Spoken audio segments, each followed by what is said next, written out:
Nuevo vídeo, nuevo combate. Wolfgang Petersen contra David Ayer. Das Boot contra Corazones de Acero. Sardinas en lata van a la guerra. Si te dijera que dos tripulaciones de una máquina de guerra de acero se enfrentarán cara a cara, es posible que me dijeras que lo que importa es el interior. Round 1. Fight! En un rincón del cuadrilátero tenemos el argumento de Das Boot en su versión original en alemán, el submarino en la versión doblada en español y el barco en LATAM.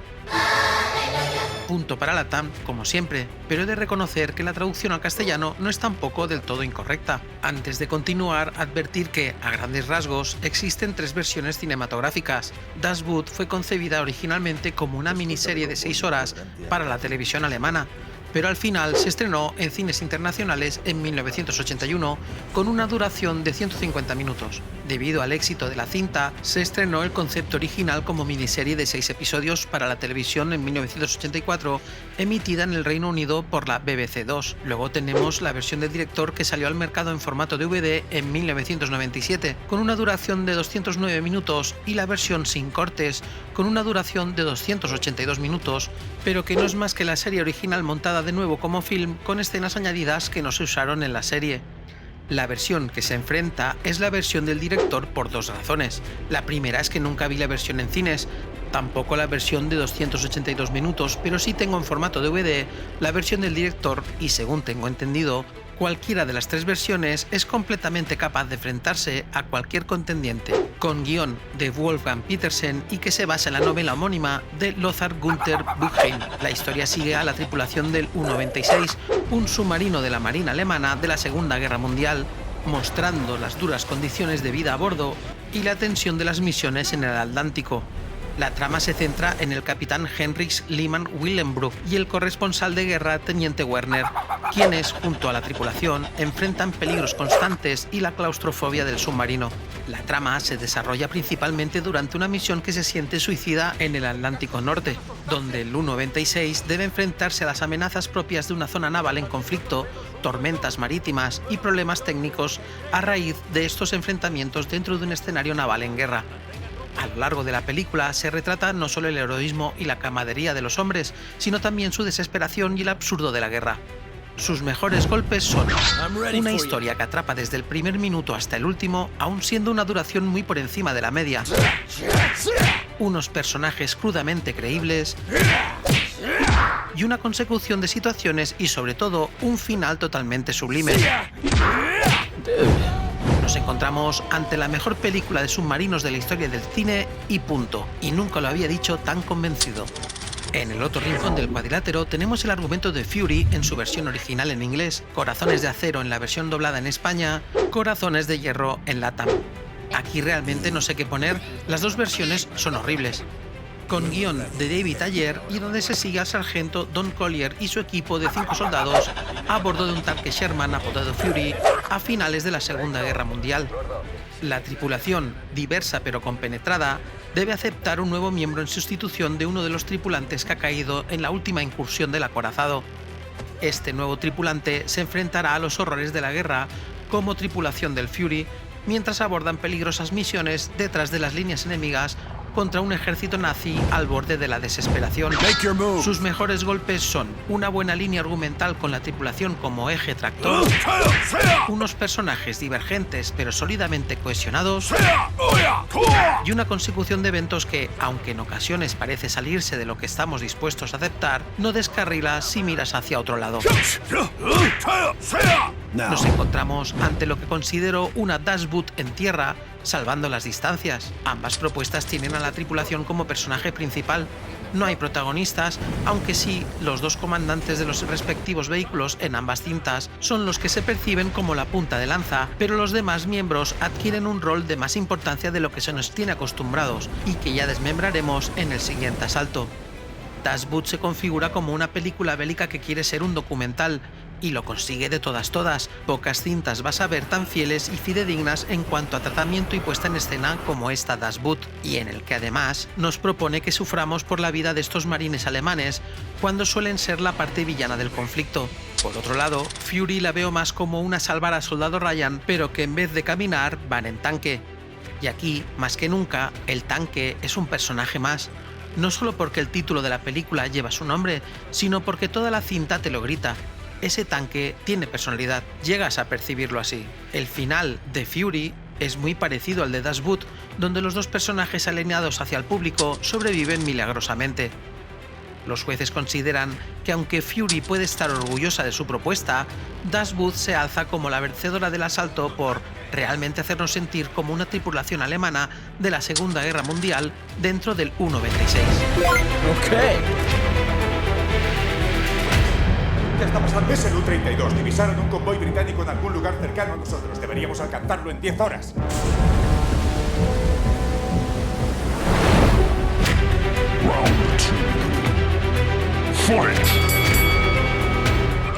El reparto de Dashwood es numeroso, de calidad y muy preparado para el combate, y no pierden el tiempo al iniciar el asalto.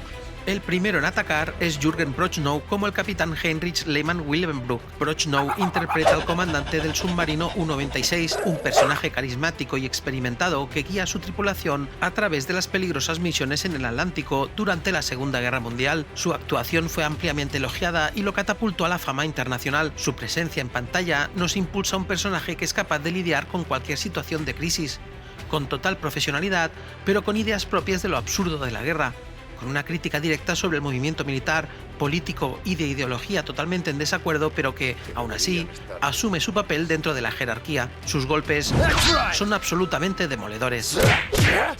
El siguiente en atacar es Herbert Grönemeyer como teniente de guerra Werner.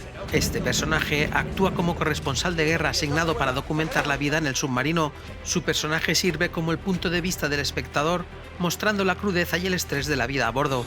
La propuesta es un recurso recurrente dentro del mundo del cine, un personaje que llega en medio de todo y que sirve para enlazar con el público y nos introduzcamos en su experiencia al mismo tiempo. Un personaje recurso que su contrincante también usa, como veremos más adelante. El caso es que este personaje golpea brutalmente. El tercero en atacar es el resto de la tripulación al completo. Y es que es injusto dejar fuera al magnífico elenco que nos ayuda a ponernos en la piel de la vida de un submarino. Desde Hubertus Wench como primer oficial, si al final me voy a hacer daño con los nombres, ya lo veréis, un personaje serio y disciplinado, un tanto impetuoso y quizás el más idealista de toda la tripulación, hasta Erwin Leder como Johann, apodado Fantasma, debido a su comportamiento reservado y su obsesión con las máquinas. Su actuación en una escena clave durante un ataque de profundidad es especialmente memorable. En definitiva, todos y cada uno de los personajes confieren tal combo de golpes que el elenco de Fury queda aturdido en el suelo. El reparto de Fury está en el suelo semi-inconsciente, le está tomando su tiempo para reincorporarse, pero al final lo consigue. Con dificultad se pone en guardia y mira de contraatacar. Después de tanteos y algún par de intentos infructuosos, consigue romper las defensas de su contrincante. Y el primero en contraatacar es Brad Pitt como el sargento Don Collier. Pitt interpreta al líder de la tripulación del tanque, un veterano endurecido por la guerra que ha sobrevivido a múltiples batallas. Su personaje es un líder carismático pero implacable que se esfuerza por llevar a cabo la misión que se le encomienda, con un conocimiento profundo de las tácticas y el terreno que le dan ventaja como adversario en medio del caos de la guerra. Aunque difiere un poco con la propuesta de Dashwood, no puedo evitar ver una versión contrapuesta de ambos líderes de tripulación. Las similitudes son obvias, ambos son los capitanes de un arma de guerra acorazada que intenta llevar a buen puerto tanto a la tripulación como a sus hombres, con una profesionalidad fuera de toda duda. Aunque el personaje de Pitt es más impulsivo y con una postura clara de la guerra, hay que eliminar la amenaza cueste lo que cueste. Está convencido de su cometido. Este es un punto diferencial con el capitán de Dashwood, que ve más su gesta como una obligación patria, aunque no comparta los motivos que le llevan a ella. En cualquier caso, el sargento Collier golpea en contraataque de manera brutal. El segundo en contraatacar es Logan Lerman como soldado Norman Ellison. Lerman interpreta a un joven soldado reclutado como asistente de conductor de tanque. Es el personaje más inexperto y representa la inocencia y el horror de la guerra desde la perspectiva de un novato, o mejor aún, la del espectador. Es la contrapartida del corresponsal de guerra de Dashwood y en el que también sería la contrapartida del cabo Upham en salvar al soldado Ryan. ¿Puede llevar mi máquina de escribir?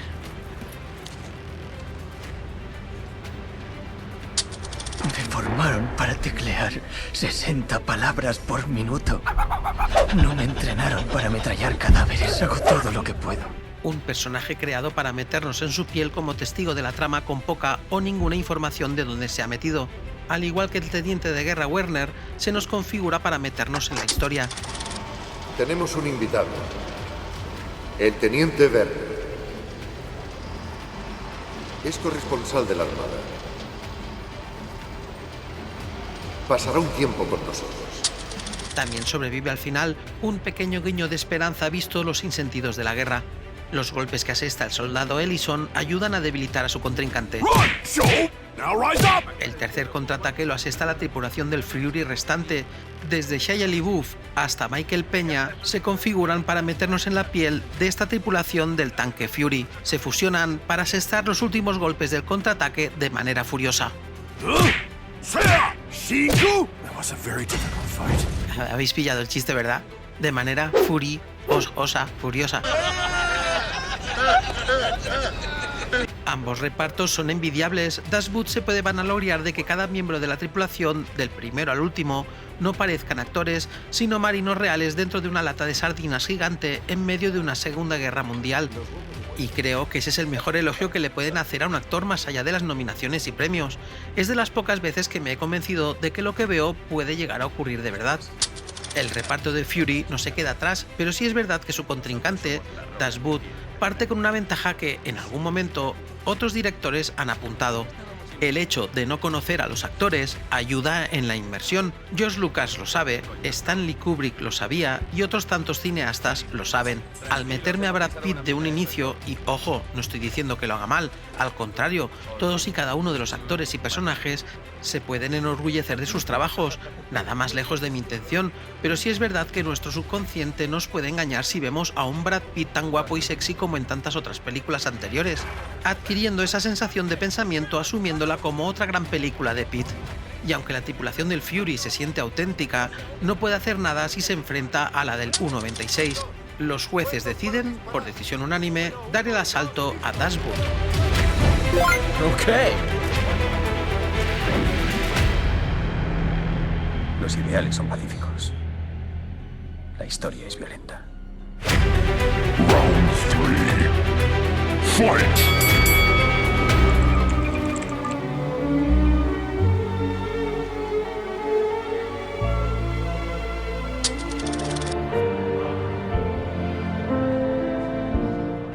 Klaus Doldinger y Steven Price se acercan al ring batutas en mano. Ninguno de los dos se media palabra, posiblemente porque hablan distintos idiomas, pero esa no es la cuestión. La cuestión es que ambos se amenazan alzando las batutas de manera enérgica. Incluso a Price se le escapa de la mano y se dirige hacia Doldinger. Price, avergonzado, le pide disculpas mientras se acerca a recogerla. El árbitro les advierte de las normas y esperan a que la campana de inicio suene. Los dos bailan alrededor del otro. Al poco, Klaus Doldinger asesta un primer ataque sorpresa. La partitura de Doldinger consta de una melodía a medio camino de la épica militar y la odisea de una tripulación rumbo a la muerte. El trabajo de este compositor alemán nos acompaña auditivamente con un acierto sublime. Destaca por su capacidad para reflejar tanto la emoción de la batalla como la monotonía de la vida a bordo. Su fanfarria épica construye un muro musical difícil de derribar, y no solo la partitura, la incursión exacta sobre cuándo enfatizar, cuándo acompañar e incluso cuándo no debe intervenir la música está milimétricamente calculada. El tema principal de Das Boot es probablemente el aspecto más grabado de la banda sonora. Es una pieza instrumental minimalista pero extremadamente evocadora, construida en torno a un motivo de sintetizador repetitivo y sombrío.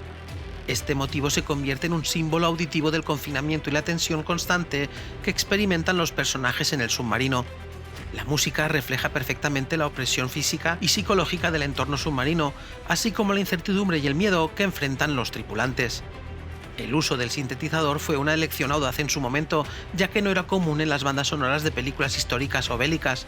Sin embargo, este elemento electrónico añade una capa de modernidad y abstracción que conecta con el público contemporáneo, al tiempo que también refuerza la sensación de aislamiento tecnológico y humano. Pero es que hay que tener en cuenta también una cosa: la falta de la música en ciertos momentos también es un acierto. Hay escenas de tensión en el que se decide no ensalzarlas con música porque no es necesario. Esto es un punto también a su favor. Los golpes que asesta son fuertes. Los efectos sonoros constituyen un buen escudero de la banda sonora.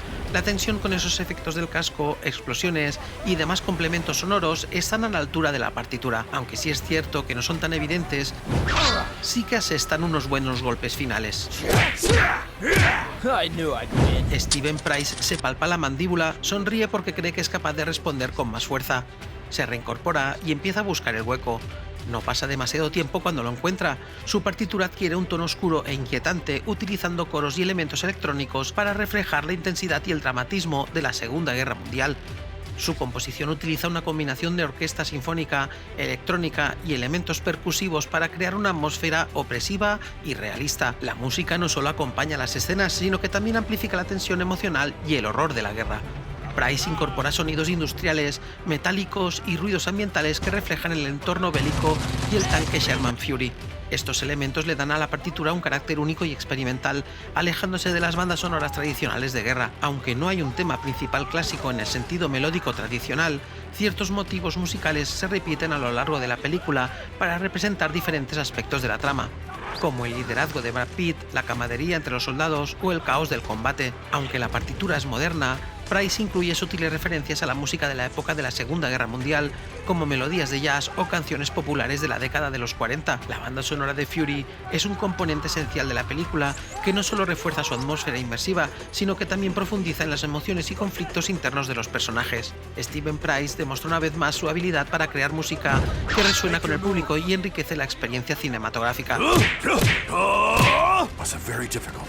Los efectos sonoros son mucho más contundentes que los de su contrincante debido principalmente a dos cosas: la propuesta más enfocada a la acción pura y el momento de su estreno. Con décadas de diferencia, tanto sonidos de tanques como armamento y ambiente dan unos buenos golpes de contraataque.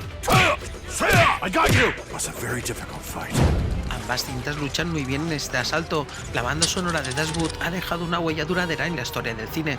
Su combinación de elementos electrónicos y orquestales influyó en numerosas películas posteriores, especialmente en el género bélico y de suspense.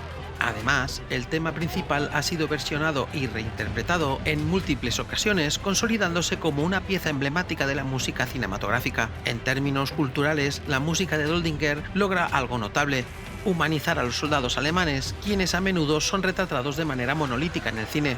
A través de su partitura, el compositor nos permite empatizar con sus dilemas morales y sufrimientos, sin glorificar ni justificar su causa. Fury no se queda atrás, su banda sonora es potente, envolvente, emocionalmente robusta. Su postura parece que no solo quiere repartir épica bélica, sino emociones morales. Por supuesto que tiene momentos de tensión, pero parece más bien una treta, un truco para que veas el horror de la guerra, pero escuches su alma, su locura, su sinsentido. Y Price sabe cómo hacerlo. Su sonido nos envuelve en los momentos cumbre. En este asalto, los jueces empiezan a tener dudas.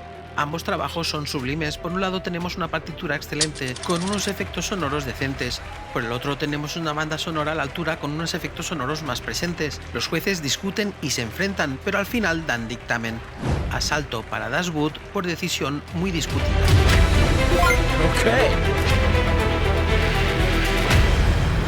¿Qué ocurre? La máquina se para. Los controles del aire han dejado de funcionar. ¡La sala de máquinas está inundada! ¡Tiene informes exactos! ¡Maldita sea!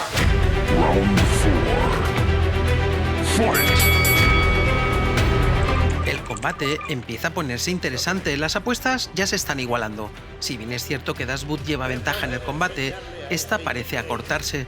Sin embargo, en dirección artística aún hay golpes que repartir. ¿Y qué golpes? Su impresionante diseño de producción logra capturar de manera realista la atmósfera claustrofóbica dentro de un submarino alemán durante la Segunda Guerra Mundial. El diseñador de producción, Götz Weidner, tuvo la difícil tarea de recrear el interior del U-Boat tipo 7 con detalles minuciosos. Para ello se construyeron 3 réplicas funcionales del submarino, una para escenas en el agua, otra para rodajes interiores y una tercera que podía ser desmontada para filmar tomas específicas en diferentes ángulos sin tener que mover a toda la tripulación constantemente. Se utilizaron materiales auténticos y técnicas de construcción precisas para asegurar de que los espacios fueran lo más fieles posibles al ambiente histórico real. ¿Cuál es el problema de tal realismo? Pues que el espacio en un submarino no es precisamente amplio.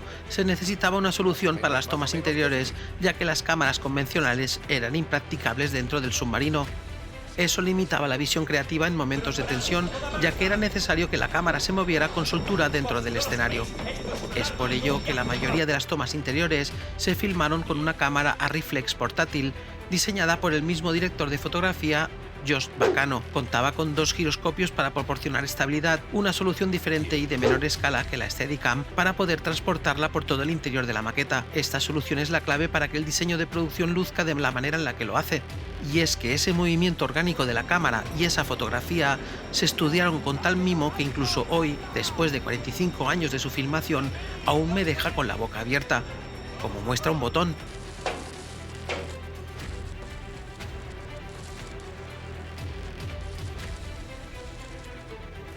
La iluminación juega un papel crucial. Los interiores del submarino están iluminados solo por luces tenues y parpadeantes, lo que refuerza la sensación de incomodidad y agotamiento. Fíjate en este plano secuencia y pregúntate si eres consciente de que hay un equipo de filmación detrás. El taller y el almacén de los torpedos. Chicos, poneos guapos, que vais a salir en la prensa. Gracias, caballeros. Vamos, sigan. Este es el baño. Uno para cada 50 hombres. Necesitamos sitio para las provisiones. Más sitio para comer y menos para cagar. Es una táctica. Este es mi camarote, un verdadero. Vale, espero que lo encuentres. Esta es la sala de los oficiales. Fíjese, cuando me veáis me dan ganas de vomitar. Pues a mí me parece que está bien. Muy bien. Venga por aquí, teniente. ¿Me deja pasar? Cuidado. Este es el cuarto de baño. Por aquí se va algo. Imagina cómo es filmar en estas condiciones y que todo parezca natural y proporcionado. Los golpes que asesta Dashwood son increíblemente potentes. El diseño de producción de Fury se siente dolorido, abatido y hundido, pero se recompone. Recupera la guardia y busca la manera de burlar las defensas de Dashwood. No es fácil, su contrincante le ha dado a entender que no es presa fácil, y es que el trabajo en Fury no es mínimo precisamente. Podemos decir que está a la altura. El diseño de producción de la película Fury corrió a cargo de Andrew Menzies, quien enfrentó importantes retos técnicos durante el proceso. Un ejemplo claro fue la creación de un set interior para representar los planos del interior del tanque Fury, lo cual Menzies describió como su mayor desafío técnico. Un desafío parecido al de Dashwood, pero más reducido en tamaño, pero no en reto. La verdad es que el trabajo para recrear fielmente el interior del tanque para trasladar la tensión que vivían los soldados en el interior del vehículo de guerra está a la altura de su contrincante. Aunque también es cierto que si Menzies lo describió como su mayor desafío técnico, no quiero pensar lo que debió pensar Weidner para Dashwood. Si esto no te ha sorprendido, quizás lo haga el hecho de que Fury es el primer film que ha utilizado un verdadero tanque Panzer VI Tiger. Se trata del único tanque de su tipo aún operativo y es propiedad del Museo de Bovington. Es decir, todos los Tiger que has podido ver en otras cintas eran maquetas, efectos digitales o réplicas a tamaño real, para que veas lo mágico que puede ser el cine. Por cierto, para los tanques Sherman, incluido Fury, también se usaron tanques reales. En general, se puede percibir la obsesión que se tuvo para llevar los últimos momentos de la Segunda Guerra Mundial, llegando a usar uniformes y mapas reales, solo por nombrar algunos. Sin embargo, hay un punto discordante significativo, y es el de la representación de disparos que parecen más batallas de Star Wars que el de una batalla en plena Segunda Guerra Mundial. Aunque parezca mentira, es más real de lo que parece en un inicio. Sí que es cierto que en pocas cintas bélicas verás esas balas trazadoras tan sobreexpuestas, incluso reconozco que pueden sacarte de la experiencia. Sin embargo, no se puede decir que es incorrecto del todo. En definitiva, la meticulosa atención al detalle en la producción juega un papel crucial para ambientar la historia en el contexto de la Segunda Guerra Mundial, específicamente en abril de 1945, cuando los aliados realizaron su último empuje en el teatro europeo. Los dos contendientes están bien preparados. El diseño de producción de Dashwood pelea fuerte con la creación de una experiencia inmersiva y verosímil, contribuyendo significativamente a una puesta en escena brutalmente realista y convirtiéndose en una obra maestra sobre conflictos navales en tiempos de guerra. Fury pelea igual de fuerte y defendiendo muy bien el asalto, con esa fotografía, montaje y etalonaje sublimes. Lo cierto es que los jueces no se ponen de acuerdo, ambas cintas suponen un derroche de realismo, aunque quizás Fury se extralimita un poco. Los jueces dan la victoria del asalto a Dashwood por decisión dividida. Okay. Estoy disfrutando de la comida. ¿Sí? ¿Lo estás disfrutando? Y aunque intentéis arruinármela, tú no lo vas a conseguir. Ni tú tampoco. No, señor. Ni tampoco tú. Ja, ja, ja.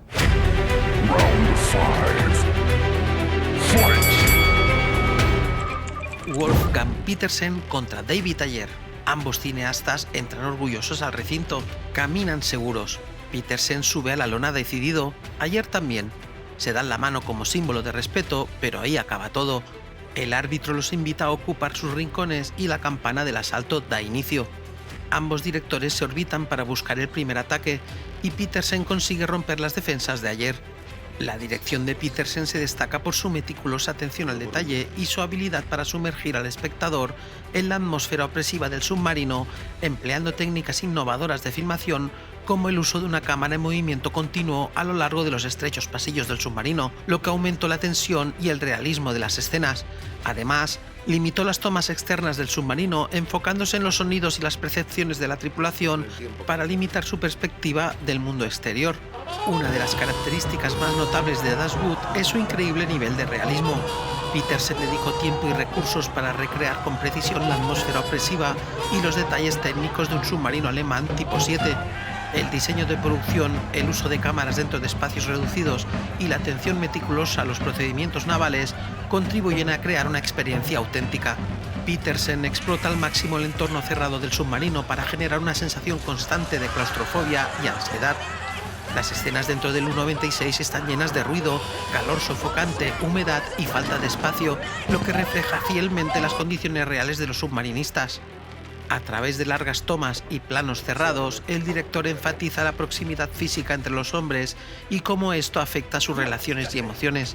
La cámara sigue a los personajes mientras realizan sus tareas cotidianas, creando una conexión visceral con su rutina monótona pero estresante. A diferencia de muchas películas de guerra que retratan a los soldados alemanes como villanos o figuras deshumanizadas, Das Boot presenta a los tripulantes del U-96 como personas comunes atrapadas en una situación extraordinaria. Petersen evita juzgarlos moralmente y en cambio se enfoca en sus luchas internas, su cansancio y su desesperanza. Los diálogos y las interacciones entre los personajes revelan su frustración con la guerra, su escepticismo hacia la propaganda nazi y su anhelo por regresar a casa.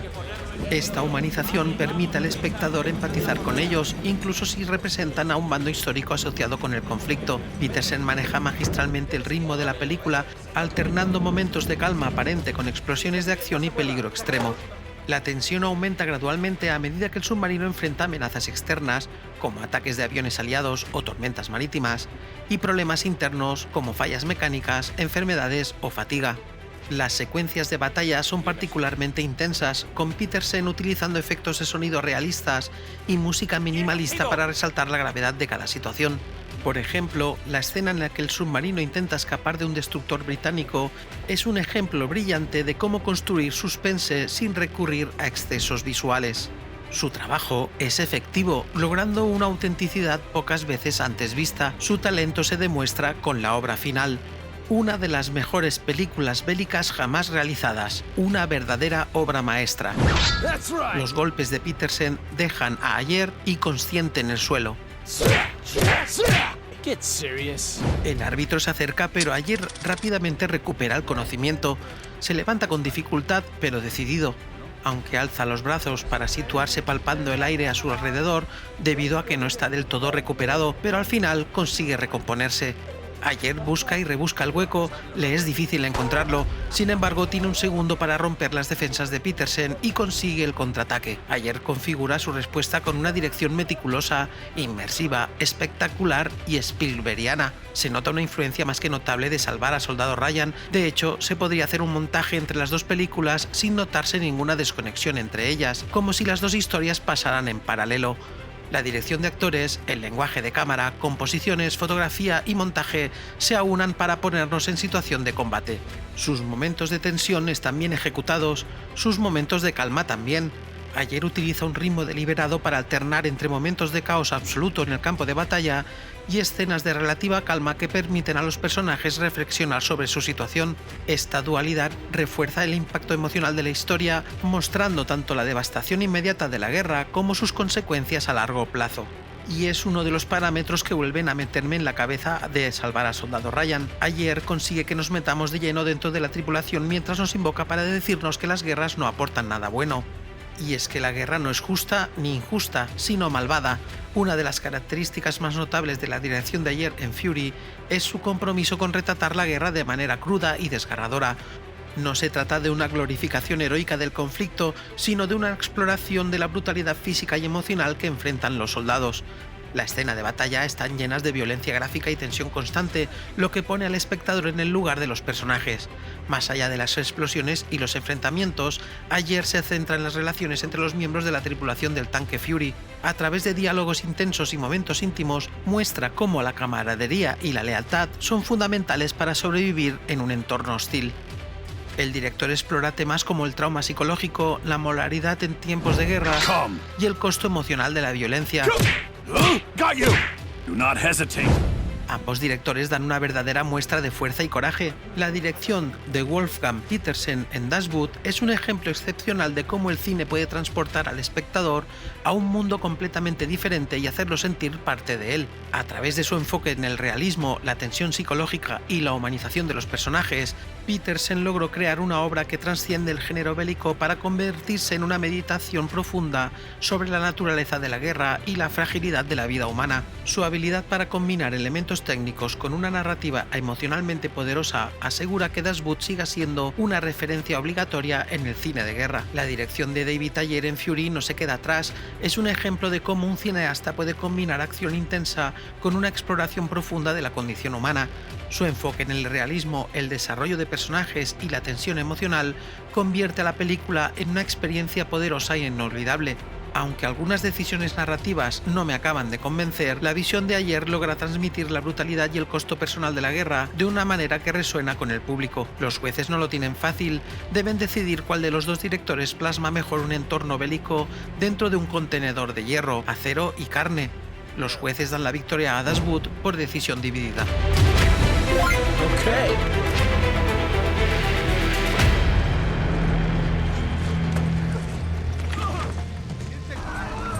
No, que se hace. ¡No disparéis! ¡Que se quemen!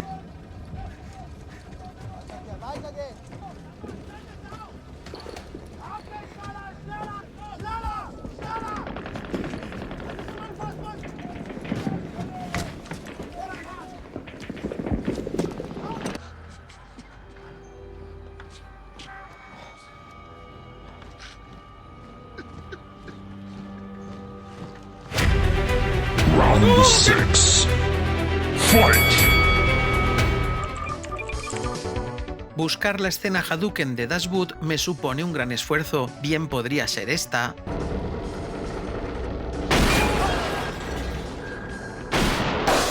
¡El barco! ¡No soportará esto! o esta,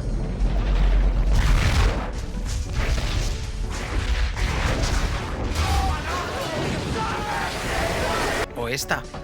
Vuelva a su puesto. ¡Es una orden! Pero creo que el final es lo más impactante de toda la trama. Y es que, después de empatizar con unos marinos alemanes de la Segunda Guerra Mundial durante más de 3 horas, para luego ver que muere gran parte de la tripulación en el puerto, transmite una sensación de sinsentido e impotencia descomunal. O sea, después de todo lo que han sufrido para mantenerse a flote, nunca mejor dicho, va y acaban muriendo a pocos metros del submarino en tierra. Lo absurdo de la guerra multiplicado por 2. La carga Hadouken es muy fuerte. Las posibles escenas Hadouken de Fury tampoco es que se queden cortas, pero creo que si me pinchas me es más fácil encontrarla. Y es la de esa escaramuza entre los tanques Sherman estadounidenses y el Tiger alemán. Es un momento cumbre donde se ofrece la sensación de superioridad del carro de combate alemán. Es increíble cómo el montaje y la buena puesta en escena nos puede hacer pensar que es una amenaza de muerte segura, incluso siendo un solo tanque contra 3. Es un momento de tensión bien ejecutado en el que piensas que ese grupo de tanques estadounidenses, solo con que se hubieran enfrentado a un Tiger más, estarían todos muertos. Esta escena consigue acertar la carga Hadouken contra Das Boot de manera sorpresiva. ¡Hadouken! Good. ¿Tienes pelos en la nariz? ¿Por qué? Porque yo tengo en el culo. Y tal vez podríamos juntarlos.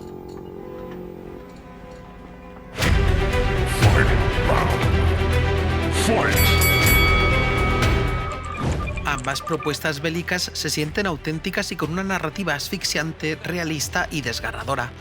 Das Boot se certifica como una de las mejores películas bélicas de la historia del cine, en el que además está protagonizada por marinos alemanes durante la Segunda Guerra Mundial, algo que a priori nos puede hacer saltar la cabeza si no fuera porque la propuesta está tan bien expuesta que ni siquiera nos damos cuenta de que en realidad deberíamos esperar que el U-96 debería hundirse desde el minuto 1. También creo que es por esa falta de representación gráfica al no mostrar en ningún momento, o al menos de manera explícita, ninguna esvástica en todo el metraje. Una de las cosas que pueden llamar la atención es que en ningún momento aparece el enemigo en forma humana. Solo en un momento dado percibimos a algunos marinos de manera muy difuminada, como si el enemigo fuera invisible, como una especie de Moby Dick en el que la amenaza es uno mismo. No hay un enemigo real. Das Boot es una de esas experiencias narrativas en la que te invita a pasar y una vez dentro te cierra la puerta para que no puedas escapar. Guión, ambientación, dirección, fotografía, todo, absolutamente todo, brilla por su gran puesta en escena. Un 10 de 10 y porque no hay 11 en la escala. Como ya he comentado antes, la mejor película de submarinos de la historia del cine y una de las mejores del cine bélico. Fury no se queda atrás en cuanto a concepto y calidad, sí es cierto que su configuración es más tradicional, con unos villanos marcados, una consecución de situaciones increciendo y un final algo inverosímil. Pero dentro de estos aspectos ásperos se vislumbra una buena propuesta bélica, donde el heroísmo y la épica son más presentes, algo de lo que huye Das Boot, por cierto, y creo que es debido al origen de ambas cintas. Das Boot, una producción de la Alemania occidental contra una producción estadounidense. Una nos dice lo absurdo de la guerra y que no todos los alemanes estaban alienados con el Führer, y la otra con un patriotismo estadounidense desmesurado como si hubieran sido los únicos que participaron en la guerra. Una declaración de intenciones oculta entre tiros y explosiones. Fury no huye tampoco de esa crítica a la guerra, pero pone más énfasis en la épica, en la gloria y en el precio que se paga al luchar en una guerra, con actos y decisiones de las que no siempre tienen lógica. Fury nos propone una odisea de camaradería, sacrificio y heroísmo con una pizca de humanidad. Los jueces están discutiendo, pero al final determinan que Das Boot se alza con la victoria del combate. Okay.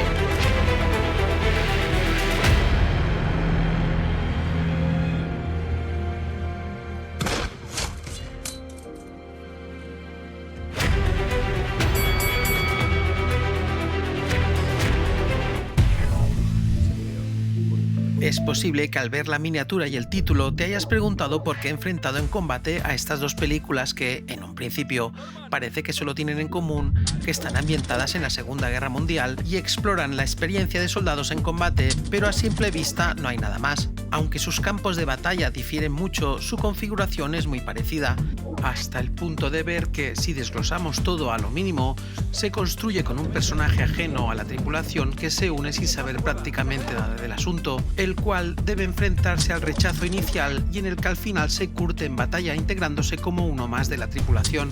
Adolescentes que deberían estar con sus madres. ¿Cuánto llevas alistado? 8 semanas. Otro punto similar es que ambas configuran una tripulación de una máquina de guerra acorazada con los marinos o soldados como engranaje para que estas máquinas cumplan su cometido. Ambas tripulaciones tienen una misión suicida y ambas acaban con un final prácticamente idéntico. Ambas destacan la camaradería y el estrés psicológico en espacios claustrofóbicos. Los personajes principales lidian con dilemas morales, fatiga mental y desesperación, lo cual se profundiza a lo largo de ambas historias. Hay momentos de calma para la reflexión. ¿Dónde están nuestros aviones? ¿Y nuestros barcos, señor Goering? El enemigo los tiene y muchos. Fanfarronear es lo único que sabe hacer ese gordo patán. Una bonita historia. Ideal para comer. Gracias. Y momentos de tensión para poner a prueba a los personajes. Hay momentos de locura y de heroísmo en ambas cintas. Seguramente haya más similitudes, pero espero que con estas os haya convencido. Hoy tampoco os voy a pedir que os suscribáis ni le deis a me gusta porque mi perra lleva una gorra de capitán de submarino alemán y me hace unas señas militares que no entiendo. Esto quizás lo haga en el próximo vídeo. Vaya, baja esa pata, anda. Que la bajes, te digo.